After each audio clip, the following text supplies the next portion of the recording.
Thank you very much. A short time ago, the U.S. military carried out massive precision strikes on the three key nuclear facilities in the Iranian regime: Fordow, Natanz, and Esfahan. Everybody heard those names for years as they built this horribly destructive enterprise. Our objective was the destruction of Iran's nuclear enrichment capacity and a stop to the nuclear threat posed by the world's #1 state sponsor of terror. Thank you, Mr. Secretary. Thanks for recognizing all of our folks out there doing our nation's work, and nice to see everybody on this early Sunday morning. Last night, on the President's orders, U.S. Central Command, under the command of General Eric Kurilla, executed Operation Midnight Hammer, a deliberate and precise strike against 3 Iranian nuclear facilities. Why did the U.S. attack Iran's nuclear facilities? In Japan, there were also claims that it was a political performance, or a pre-arranged wrestling match.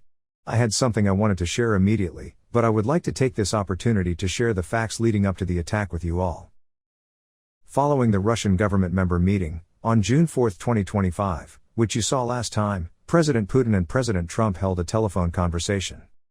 President Trump itself posted this on Truth Social. I just finished, by telephone, with President Vladimir Putin, of Russia. The call lasted approximately 1 hour and 15 minutes. We discussed the attack on Russia's docked airplanes, by Ukraine, and also various other attacks that have been raking place by both sides. It was a good conversation, but not a conversation that will lead to immediate peace. President Putin did say, and very strongly, that he will have to respond to the recent attack on airfields. We also discussed Iran, and the fact that time is running out on Iran's decision pertaining to nuclear weapons, which must be made quickly. I started to President Putin that Iran cannot have a nuclear weapon, and on this, I believe that we were in agreement. President Putin suggested that he will participate in the discussions with Iran and that he could, perhaps, be helpful in getting this brought to a rapid conclusion. It is my opinion that Iran has been slow-walking their decision on this very important matter.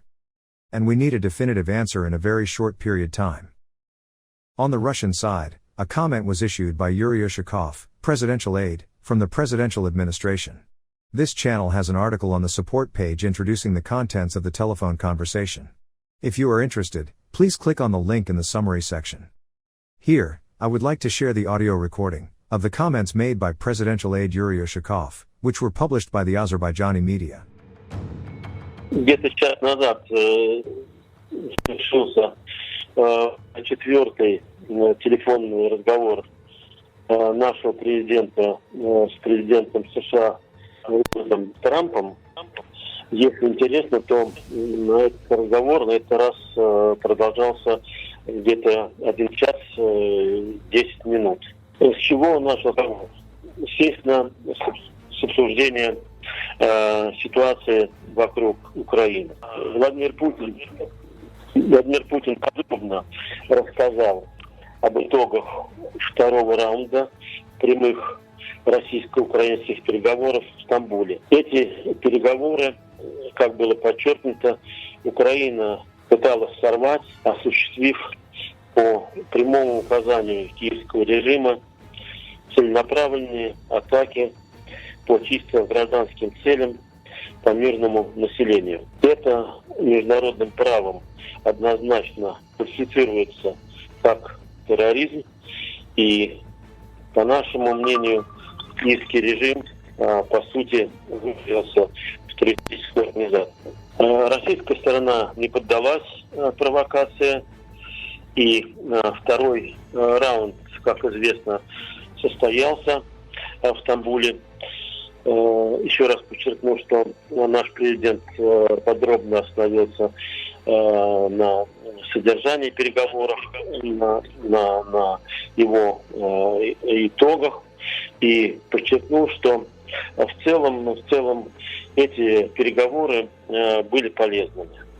Переданные друг другу соответствующие меморандумы будут проанализированы в столицах, в Москве и в Киеве, и затем, как мы надеемся, стороны могут продолжить переговоры. Что касается ударов по военным аэродромам, то эта тема тоже была затронута.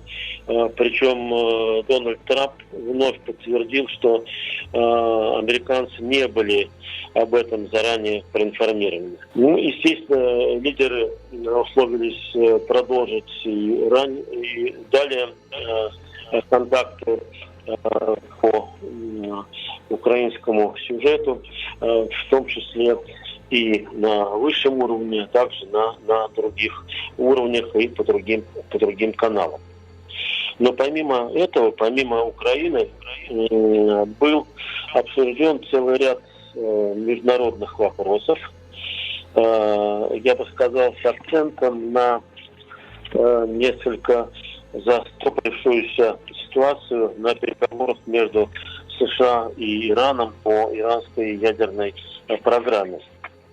Дональд Трамп считает, что здесь возможно необходимо содействие со стороны России, и он бы признателен, если бы Россия могла бы соответственным образом поработать с иранской стороной. Кроме этого, затрагивался также Ближний Восток, а также остановленный при личном участии президента Трампа вооруженный конфликт между Индией и Пакистаном. Кроме того, президенты обменялись мнениями по поводу перспектив восстановления российско-американского сотрудничества в различных областях, которое по двух президентов имеет огромный потенциал. В завершении беседы оба лидера охарактеризовали состоявшийся обмен мнениями как позитивный и весьма продуктивный. И президент Трамп, и наш президент подтвердили готовность оставаться на постоянной связи друг с другом. Отмечу также, что Дональд Трамп и Владимир Путин высоко оценили усилия представителя президента США Стива Уиткофа. At this point, it is clear from comments made by both sides that the main topic of the telephone conversation between the two presidents was the issue of Iran. This was 9 days before Israel's drone attack on Iranian nuclear facilities. And both presidents agree that these issues must be resolved at an early stage. I think most people were paying more attention to Russia's retaliatory attacks on Ukraine, and the outcome of peace negotiations than to the issue between Israel and Iran. On June 5, 2025, German Chancellor Friedrich Merz met with President Trump in the Oval Office. I would like to have a question to the Chancellor as well, because do you agree with the analogy the President made on the war between Russia and Ukraine as being a fight between two kids? Is that how you view that as well? And what do you actually want the US President to do in this? Well, I think we both agree on this war and how terrible this war is going on, and we are both looking for ways to stop it very soon. And I told the President before we came in that he is the key person in the world who can really do that now by putting pressure on Russia. And we will have this debate later on again, how we can proceed jointly between the Europeans and the Americans. And I think we are having the duty to do something on that now, to stop it after 3.5 years, which is really terrible. Look at the kids, the kids which were kidnapped from Ukraine to Russia. This is all terrible. And so we are talking about instruments, measures, what we can do, and my personal view is clear on that. We are on the side of Ukraine, and we are trying to get them stronger and stronger just to make Putin stop this war. And this is our approach. We get satellite pictures of the warfield, and you don't even like to look at them, right? It's terrible. So it's really bodies, arms, heads, legs all over the place. You've never seen anything like it. It's so ridiculous. And this is only by Russian weapons against Ukraine. This had never happened with Ukraine weapons against Russia. Never. Ukraine is only targeting military targets, not civilians, not private, not not energy infrastructure. So this is the difference, and that's the reason why we are trying to do more on Russia, how to stop this war. Well, in this case, I'm talking about the battlefield, the soldiers on soldiers. But you could also say that, too, with the cities. Yep. The cities are being hit also. So it's a terrible, terrible thing. Seeing this shameless man calmly telling lies in the Oval Office reminds me of Zelensky some time ago. On this day, Russia launched a retaliatory attack on Ukraine. Mr. President, on Russia-Ukraine, did the Ukraine drone strikes against the bombers inside Russia, the airfields, did that change your view at all of what Zelensky, the cards he has? Well, they gave Putin a reason to go in and bomb the hell out of him last night. That's the thing I didn't like about it. When I saw it, I said, here we go. Now it's going to be a strike. I did something that people don't talk about, and I don't talk about very much, but we solved a big problem, a nuclear problem, potentially, with India and with Pakistan. And I spoke to Pakistan, I spoke to India. They have really great leaders. But they were going at it, and they could have gone at it nuclear, both nuclear countries, strong nuclear countries. And I talked about trade, and I said, we're not doing trade if you guys are going to be throwing bombs at each other. And they both stopped. And I stopped that war immediately. That was going, as you know, that was going much further. And hopefully not to nuclear, but it might have gone to nuclear. In fact, it might have gone to nuclear in the next round. But we stopped it. And I'd like to comment the leaders of both countries, Pakistan and India. Are you worried that there might be a nuclear breakout with Russia-Ukraine? Are you worried that could... I hope not. I hope not. I think it's a war that would have never happened. If I were president, that wouldn't have happened. I certainly hope not. On June 7, 2025, Russia dispatched a convoy carrying the remains of soldiers killed in combat in Ukraine, as agreed in Istanbul, toward the Ukrainian border. В полном соответствии с достигнутыми в Стамбуле договоренностями, мы подготовили более 6 тысяч тел украинских бойцов ВСУ, которые находятся в рефрижераторах замороженных и в специальных вагонах в форме ВСУ, многие из них с документами для передачи украинской стороне. Также подготовлены списки военнослужащих категории раненые, тяжело больные и молодые до 25 лет, которые примерно по 1200 человек с каждой стороны мы готовы также передать незамедлительно украинской стороне. Согласно утвержденному в Стамбуле графику, обмены должны были начаться сегодня. Наши представители прибыли на границу, в пункт обмена. Однако до сих пор, к сожалению, мы не понимаем, почему. Там нет представителей украинской стороны, нет их делегации, нет списков. Мы еще раз призываем наших украинских переговорщиков строго соблюдать достигнутые договоренности. Семьи дома ждут своих сыновей и мужей. Тысячи семей получат возможность похоронить по-человечески, по-христиански погибших солдат. Мы на месте, мы готовы все договоренности выполнить. Призываем, заберите своих солдат, примите военнопленных, больных. Давайте поступать, как должно поступать людям. Спасибо. On June 8, Kiev refused to accept the bodies, so the governor of Zaporizhia Oblast, Yevgeny Beletsky, has published a list of Ukrainian armed forces soldiers killed in action whose bodies were refused by Kiev. In a somber exchange, Russia has returned the bodies of 1,212 Ukrainian soldiers, while Ukraine handed over the remains of 27 Russian soldiers. Since then, despite Russia returning approximately 1,200 bodies on 2 or 3 occasions, Ukraine has not returned a single body of Russian soldiers. Let's shift the conversation to the US-Iran negotiations. On June 12, 2025, Iran and the United States announced that they would hold the 6th round of talks on Tehran's nuclear program in Oman on June 15. Oman's Foreign Minister Badr al-Busaidi made the announcement on social media platform X. How confident are you, sir, that conflict with Iran can be avoided? Well, I'd love to avoid the conflict. Iran's going to have to negotiate a little bit tougher, meaning They're going to have to give us some things that they're not willing to give us right now. How imminent is an Israeli strike on Iran? Well, I don't want to say imminent, but it looks like it's something that could very well happen. I want to have an agreement with Iran. We're fairly close to an agreement. We are fairly close to a pretty good agreement.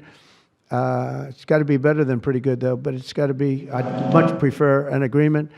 As long as I think there is an agreement, I don't want them going in because I think that would blow it. Might help it, actually, but it also could blow it. But we've had very good discussions with Iran. Whether or not we get there, I can't tell you, but it'll happen soon. I say this, Peter, very strongly. They can't have, whether it's going in or not going in, they can't have a nuclear weapon. I'd prefer the more friendly path. And can you tell us what the Israelis told you that made you start to evacuate the dependents of servicemen and women who are stationed in the Middle East? They didn't tell me anything, but I said, look, there's a chance of massive conflict. We have a lot of American people in this area, and I said, we got to tell them to get out because something could happen soon. And I don't want to be the one that didn't give any warning and missiles are flying into their buildings. It's possible. So I had to do it. I had the choice. Do I do it or not? Doing it has its downside, but it also has its upside. Like you're going to save a lot of lives if it should happen. Hopefully that doesn't happen. However, on June 13th, it was reported that Israel had carried out a large-scale attack on Iran's nuclear development facilities. Israeli Prime Minister Benjamin Netanyahu announced that more than 200 fighter jets and 100 drones were used in the operation. The drones used in this attack are believed to have been transported into Iranian territory in advance, and used from the vicinity of the target. Similarities have been pointed out between this attack and Ukraine's attack on Russian strategic bombers. Less than 2 weeks after Ukraine's attack succeeded. Did Ukraine replicate an operation that took 18 months from planning to execution, in such a short time? Or did someone provide both countries with similar operation plans? Ukraine's attack took place the day before the Istanbul peace talks, while Israel's attack occurred 2 days before the US-Iran nuclear agreement talks. On the same day, in the evening local time, Iran announced that it had launched hundreds of various ballistic missiles toward Israel, describing this as the beginning of a devastating retaliation. Iran's official news agency IRNA reported that a decisive retaliatory operation against the Zionist regime's barbaric attacks has begun. On this day, President Vladimir Putin, in response to the situation worsened by Israel's use of force against Iran, President Masoud Pezeshkian of Iran and Prime Minister Netanyahu of Israel also held a telephone conversation. On the following day, June 14th, President Putin held a telephone conversation with President Trump, and reported to the US President on the previous day's telephone conversations, with the Israeli Prime Minister and the Iranian President. He conveyed the importance of preventing the conflict from escalating and Russia's readiness to mediate.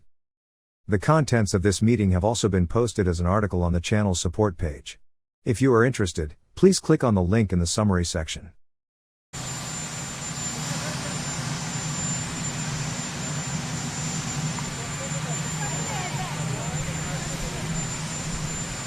Going to Canada. Are you and Prime Minister Netanyahu on the same page concerning how to deal with Iran?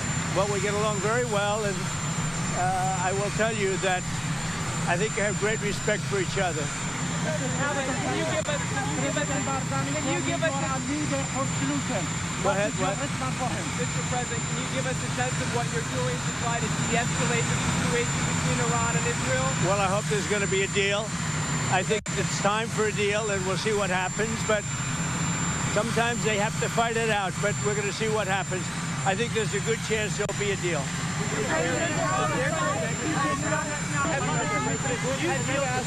Have you asked Israel to pause their airstrikes into Iran? Well, I don't want to say that. Mr. President, do you expect to have some trade deals announced at the G7 summit coming up?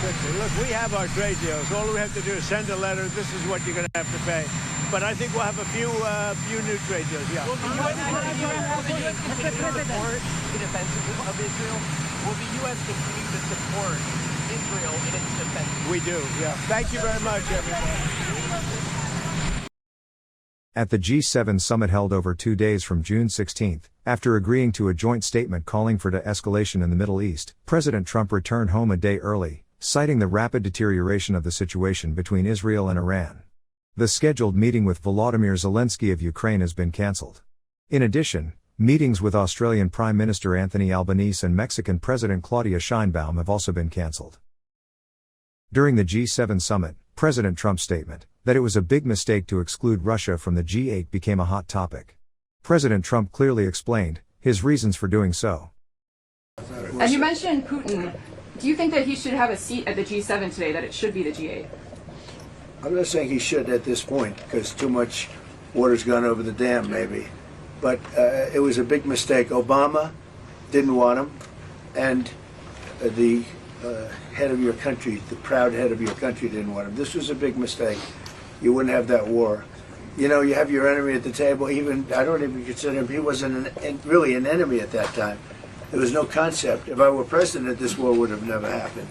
But likewise, if he were a member of what was called the G8 at that time, it was always the G8, you wouldn't have a war right now.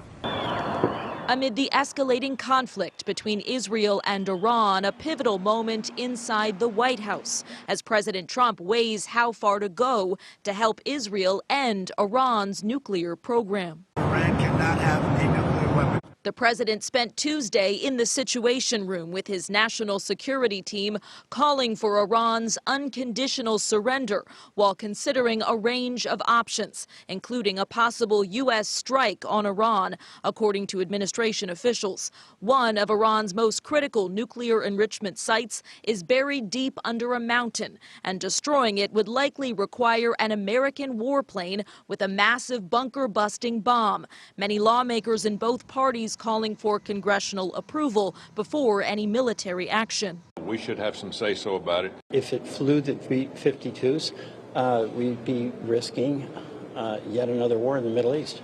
Democratic Senator John Fetterman backing a U.S. strike. You can never have any real peace in the region, if you allow or Iran is able to maintain a nuclear program. While the Senate's top Republican holds out hope for a diplomatic solution. Iran coming to the negotiating table and agreeing to end their nuclear program. President Trump has for weeks pressed Iran to negotiate a deal, now signaling a possible shift. They should have done the deal. I told them, do the deal.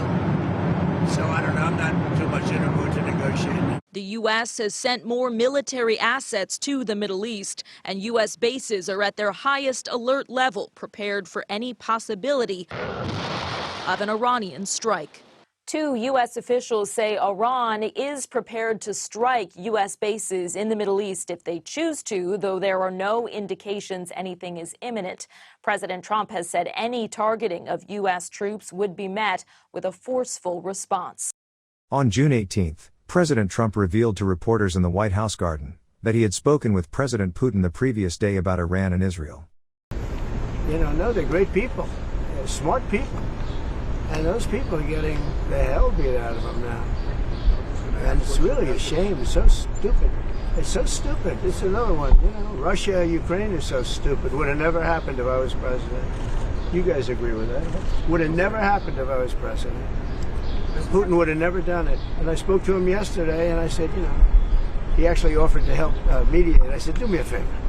Mediate your own. Let's mediate Russia first, okay? I said, Vladimir, let's mediate Russia first. You can worry about this later. But I think that's going to work out too. But so many people have been killed. The big thing with that one is far more people are dead than have been reported in the Ukraine, Russia. Many, many more people. A building falls down, they say nobody was hurt. What does unconditional surrender mean? Well, you know what it means, unconditional. Can you explain it for Two those very who simple don't? words, very simple. Unconditional surrender. That means I've had it. Okay, I've had it, I give up, no more. Then we go blow up all the, all the nuclear stuff that's all over the place there. No, they had bad intentions. For 40 years they've been saying death to America, death to Israel, death to anybody else that they didn't like. They were bullies. They were schoolyard bullies. And now they're not bullies anymore, but we'll see what happens. Look, nothing's finished until it's finished. War is very complex. A lot of bad things can happen. That evening, the Wall Street Journal published an article that read as follows. Trump privately approved of attack plans for Iran but has withheld final order.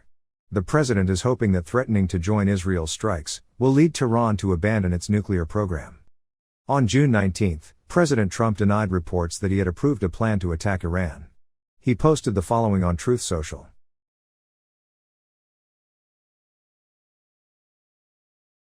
Россия призывает израильское руководство немедленно прекратить налеты на ядерные установки и площадки, находящиеся под гарантиями и являющиеся объектами проверочной деятельности МАГАТЭ. Особенно обеспокоены безопасностью атомной электростанции Бушер, в работе которой задействованы российские специалисты. Russia has warned the U.S. to refrain from military intervention in the situation. I will report on Russia's response in the next video. The concerns at this time were the possibility of a nuclear attack on Iran by Israel, and the assassination of Iran's supreme leader Ayatollah Khamenei. Later investigations revealed that Iran's retaliatory attacks against Israel caused far greater damage than had been reported.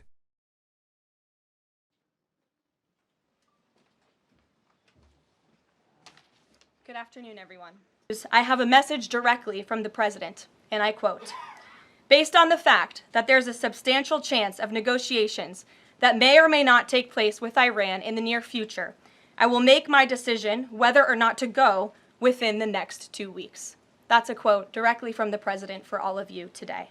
Mr. President, the Iranian foreign minister this afternoon said if the U.S. is serious about negotiations, that you would call up Israel and request that they stop their airstrikes. Will you make that request?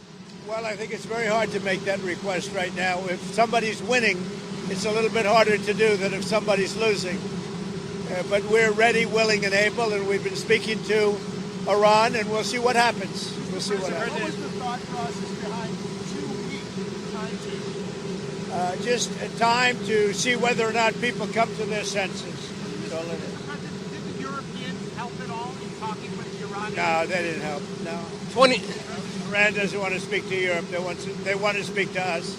Europe is not going to be able to help in this one. What intelligence do you have that Iran is building a nuclear weapon? Your intelligence community has said they have no evidence that they are at this point. Well, then my intelligence community is wrong. Who in the intelligence community said that? Your Director of National Intelligence, Tulsi Gabbard. She's wrong.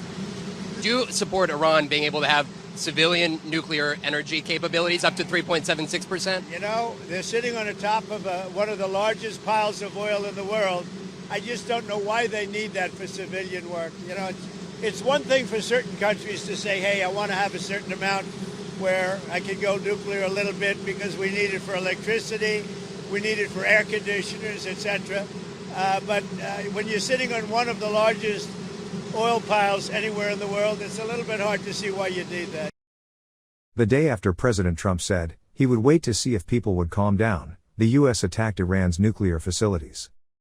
Last year, in August 2024, this channel aired an interview with President Trump. Among them, there is a story like this. Ayatollah Khamenei has ordered a direct retaliatory attack on Israel. How worried should we be about this, as well as worried about a potential attack on America? He has no respect for Biden. He had a lot of respect for me. We had no attacks.